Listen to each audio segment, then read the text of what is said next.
Want to change the world? Start off by making your bed. If you make your bed every morning, you will have accomplished the first task of the day.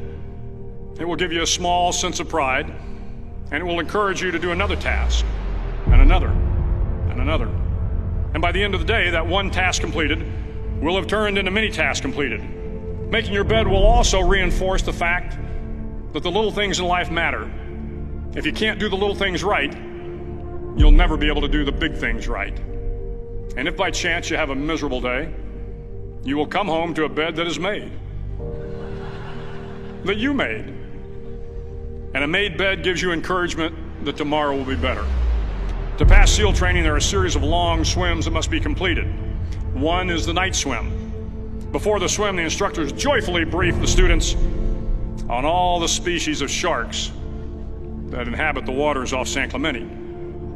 They assure you, however, that no student has ever been eaten by a shark, at least not that they can remember. But you are also taught that if a shark begins to circle your position, stand your ground. Do not swim away. Do not act afraid. And if the shark, hungry for a midnight snack, darts towards you, then summons up all your strength and punch him in the snout, and he will turn and swim away.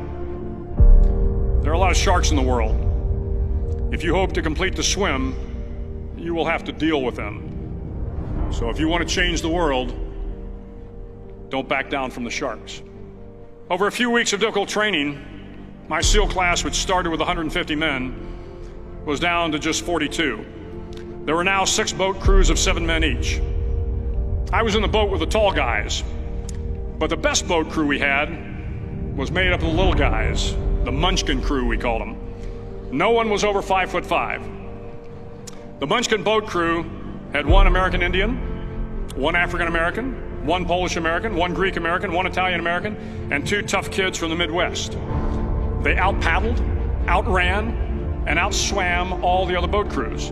The big men in the other boat crews would always make good-natured fun of the tiny little flippers the Munchkins put on their tiny little feet prior to every swim. But somehow these little guys from every corner of the nation and the world always had the last laugh, swimming faster than everyone and reaching the shore long before the rest of us. SEAL training was a great equalizer. Nothing mattered but your will to succeed, not your color, not your ethnic background, not your education, not your social status. If you want to change the world, measure a person by the size of their heart, not by the size of their flippers. The 9th week of training is referred to as Hell Week. It is 6 days of no sleep, constant physical and mental harassment, and 1 special day at the Mud Flats.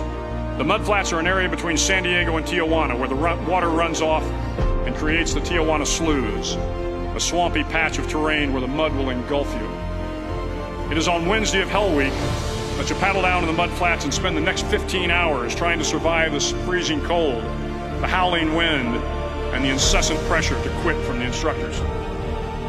As the sun began to set that Wednesday evening, my training class, having committed some egregious infraction of the rules, was ordered into the mud.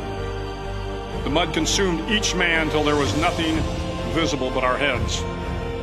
The instructors told us we could leave the mud if only 5 men would quit. Only 5 men, just 5 men, and we could get out of the oppressive cold. Looking around the mud flat, it was apparent that some students were about to give up.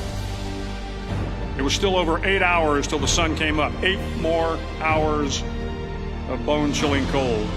The chattering teeth and the shivering moans of the trainees were so loud, it was hard to hear anything.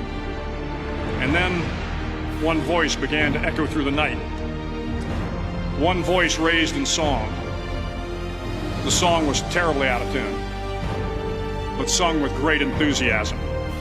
One voice became 2, and 2 became 3, and before long, everyone in the class was singing.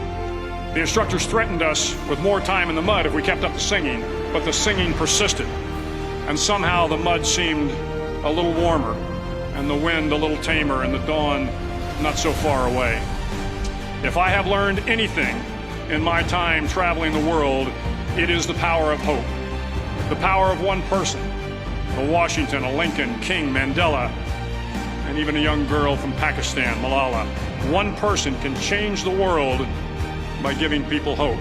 So if you want to change the world, start each day with a task completed. Find someone to help you through life. Respect everyone. Know that life is not fair and that you will fail often. But if you take some risks, step up when the times are the toughest, face down the bullies, lift up the downtrodden, and never ever give up. If you do these things, the next generation and the generations that follow will live in a world far better than the one we have today. And what started here will indeed have changed the world for the better.